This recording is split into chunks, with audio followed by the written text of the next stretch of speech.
As an artist and a performer, it is a near impossible task to pinpoint one performance as my favorite.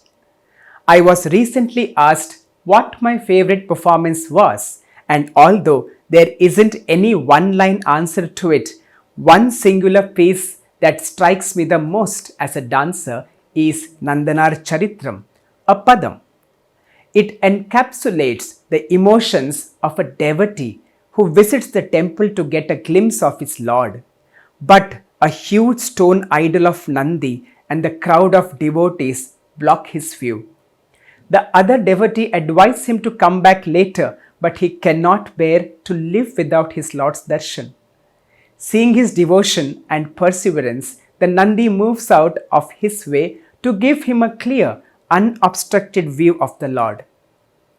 The reason why this padam is so close to my heart is because this 10-minute piece transports me to that temple, putting me in the position of the devotee, and I get goosebumps every time I perform it. Performances like these leave not just the viewers but also the performer with so many emotions, and more often than not, tears roll out of my eyes when I perform this padam. This is what dance is for me, my greatest medium of self-expression, the very oxygen of my life. A Bharatanatyam performance should be like a moving picture. Each movement creates a unique picture, and when you put each these pictures together, it should create a movie. A geometry of the actions of a dancer and the depth of each facial expression just adds to the beauty of the form and makes the dancer a photographer's delight. I came into Bharatanatyam due to my passion for dance since the day I started walking. Any form of music falling on my ears would make me move myself and start dancing. Understanding my inseparable love towards dancing, at the tender age of 5, my parents enrolled me to a Bharatanatyam class in my school. If I have to dedicate the success of my journey to someone, I think apart from my parents, it would be Vasanta teacher and Guru Shri Deepak Mazumdarji, my teachers who shaped my journey. I believe I was just a newborn bird who had wings but not sure about how to use them. But then Deepak sir taught me to fly and explore my limits. Bharatanatyam is populated by the female dancers, but the dance itself takes into account the beauty and the grace of male body too. Every dance has two aspects, Tandava, the vigorous, and Lasya, the graceful. There is a Sanskrit verse, Vina Shakti Shiva Shavaha. To understand it, we can compare it to the moon and the moonlight. Moon is Shiva and moonlight is Shakti. Without moonlight, the moon is just a round ball, Shava or lifeless. And without moon, moonlight has no existence. It is Asthitwahina. So Shiva and Shakti complement each other. The male perspective in Bharatanatyam is equated to the fierce piece of performance like the Tandava, but almost all emotions have a male as well as female perspective in dance. For instance, if we consider Navarasa, a female performing piece in Shringara Rasa would enact like this.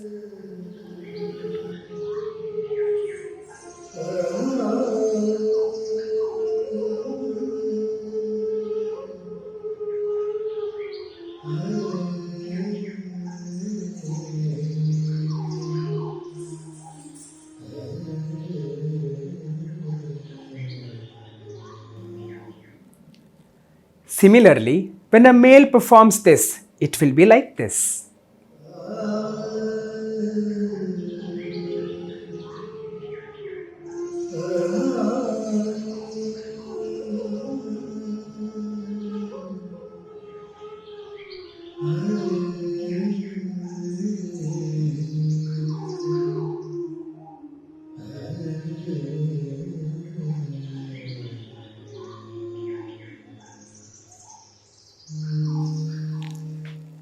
While performing Bhibatsa Rasa, the disgust, a female will react like this.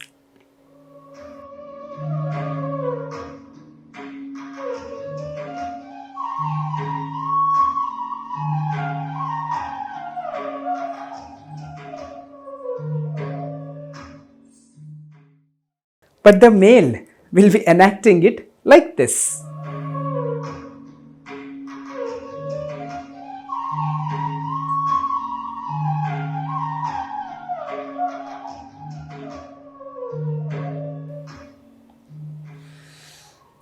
To perform Bhayanaka Rasa or fear, a female's reaction can be displayed like this.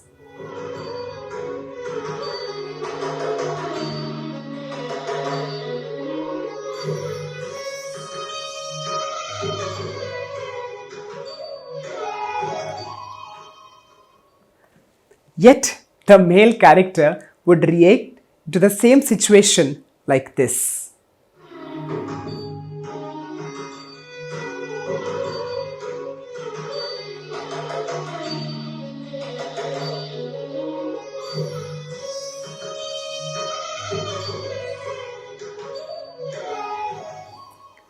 There are really subtle nuances of the form. The male expression are reserved, if I must say, compared to the female expressions.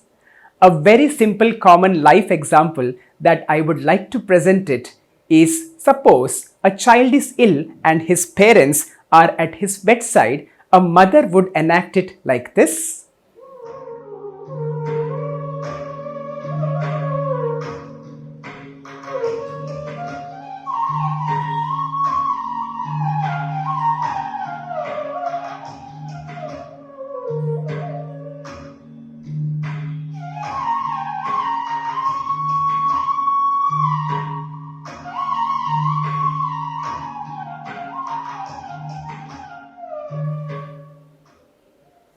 Whereas a father would just do it like this.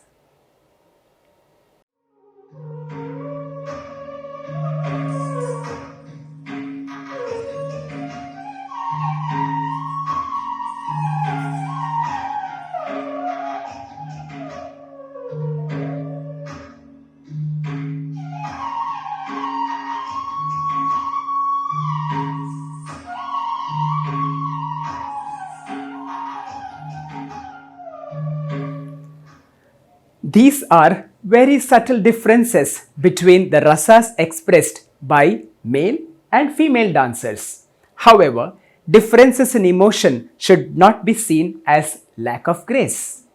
Although we associate grace with femininity, the paragon of grace is often a male creature.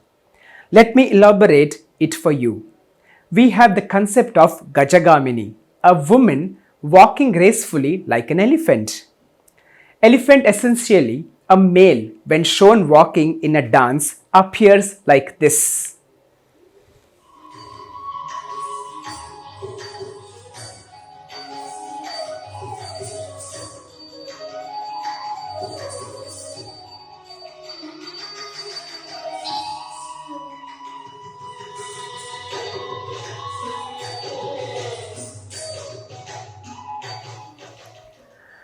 With such a sway of limbs and gestures, it is no wonder that it is cited as the epitome of grace.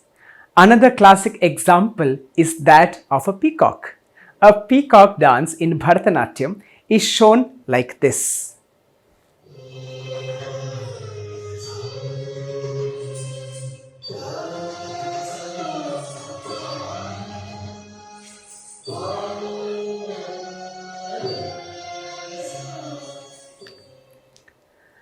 Hence, dance isn't devoid of male grace. Yet, classical dance is majorly seen as a feminine art. While growing up as a passionate dancer, a major difficulty I faced was acceptance from my close ones who were hesitant about me pursuing this seriously or giving so much time towards my dancing. In fact, my school had called my parents once and advised them, making me concentrate only on formal education instead of dancing. But I was lucky to have parents who made sure I gave equal time to both dancing as well as school. My father used to design special certificates using sketch pens and crayons and get them signed by the organizers of my dance performance.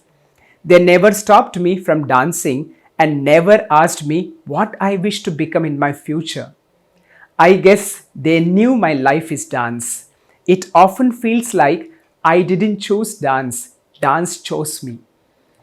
I interact with so many young dancers as a teacher and a performer. Some of them remind me of my own passion.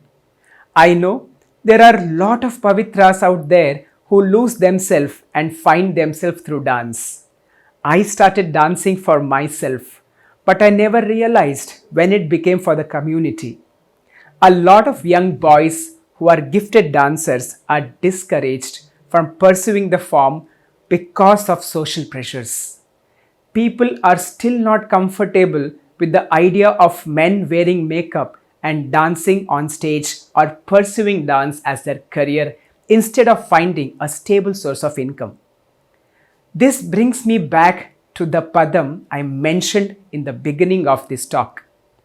I cannot help but relate the position of these numerous students pursuing or even trying to pursue classical dance form with the devotee standing on the steps.